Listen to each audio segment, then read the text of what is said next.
saying goodbye to all her family in small village, not knowing if she would ever see them again or the land which she loved.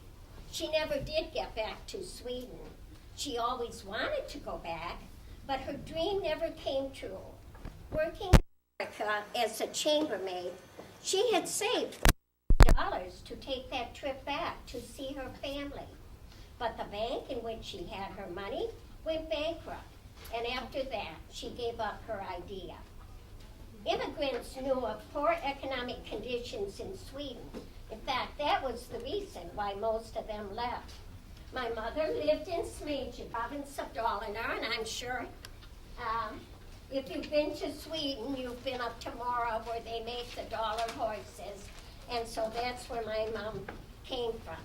They started school at age 7 and went for about 6 or 8 years, which would make them about 14 or 15 years old when they quit school. And then after that, they had to go to work. My mom took care of evangelist's children, and when he was going to America, he asked if my mom would like to come along and take care of her children. Her family thought that would be a wonderful opportunity, as America was known to be the land of opportunity and freedom. So she applied for her leaving papers, translated from the Swedish. It says that Edith Alfield Eriksson, daughter of carpenter Per Alfred Eriksson from Smedjebacken, he gives her birth date and place born, was vaccinated, but was not confirmed in the Swedish church. You see, in Sweden, the Lutheran church is the state church, and you were baptized, confirmed, married, and buried in the state church, with all the records taken care of by the church. But my mom's parents were Baptists and not Lutherans, which was a very small minority in Sweden at that time.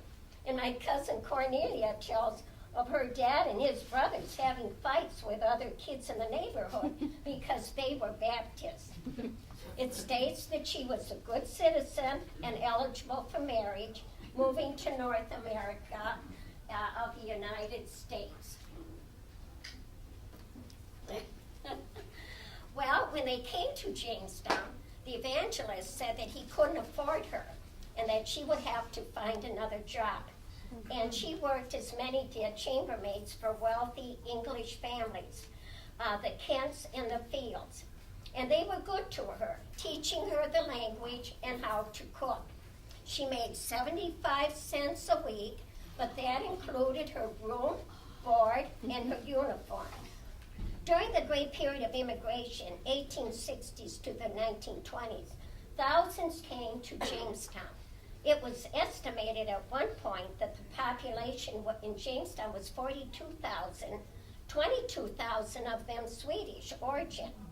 When the Swedes came to Jamestown by train, the preachers of the Swedish churches would meet them at the train station and help them to find a place to live and work and get them acclimated to America. This way, they also got them into their churches, which was my mom's life the whole time she lived. Their social life was their church, and that is where they met their future husbands and had so much fun with the other young people who spoke their language. That is how my mom happened to come to America, searching for a better life, and I think she thought it would help her family financially to support one less child. My dad, C.S. Carlson, was the youngest of 6 children, and his brothers and sisters had come here before his arrival.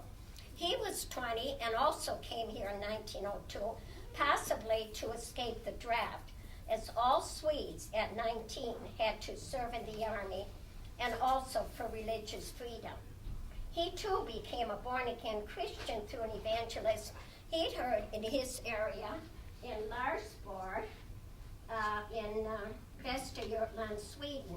And he became a Baptist, which was not a popular thing with his family, who was mission. Then too, he had heard of the good life in America. He was born in 1883, the son of Carl Johnson. And in Sweden, when a boy was born, you last name. Thus, he was Carl's son. Both my mom and dad came through Boston and Worcester and not Ellis Island.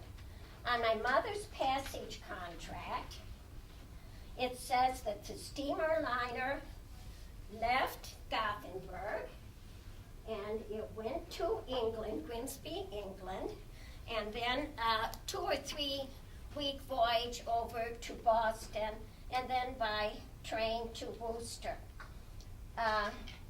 It says here that it was 146 crooner, which I'm talking to Gerald Hicklin. He thought it might be about $25 at that time.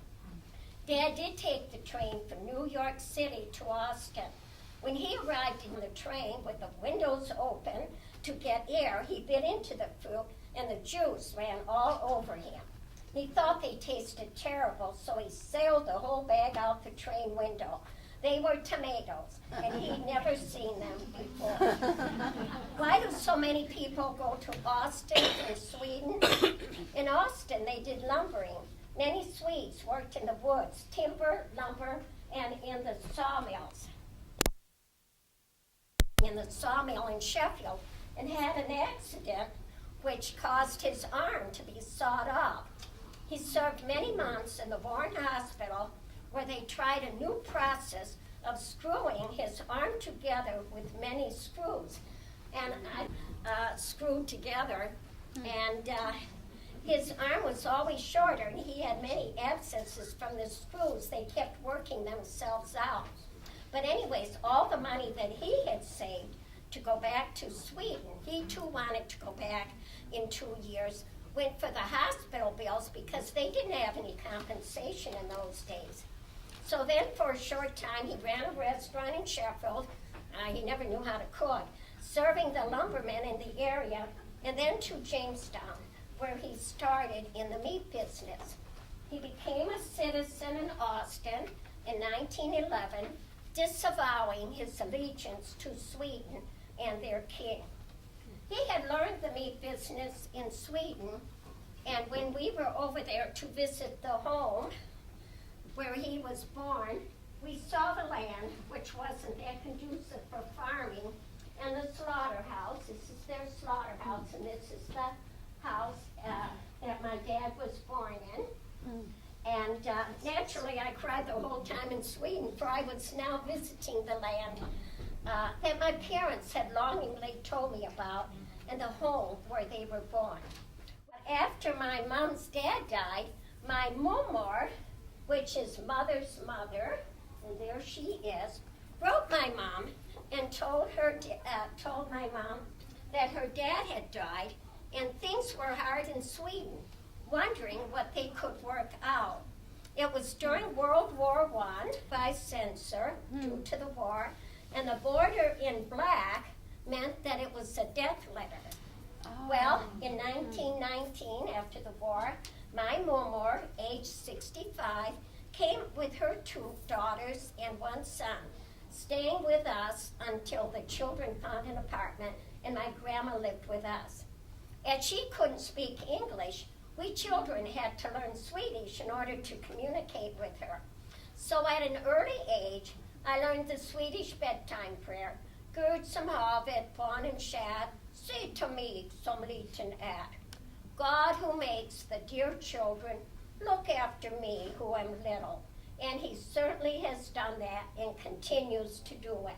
And then, of course, before our meals, we always said the Swedish grace, Jesu namn till Bruds vi går singer Gud till mat before. Yeah, I know you all know that. The older we get, the more we appreciate our heritage and look back at our roots. My parents came to America because people in Sweden dreamed of the good life here, where there was opportunity for work and freedom to worship and make a living. They found each other here in Jamestown at the Swedish Baptist Church, and I'm glad they did, established a Christian home, learned the language quickly, and worked hard, thus enjoying the ideal place to live. Thank you.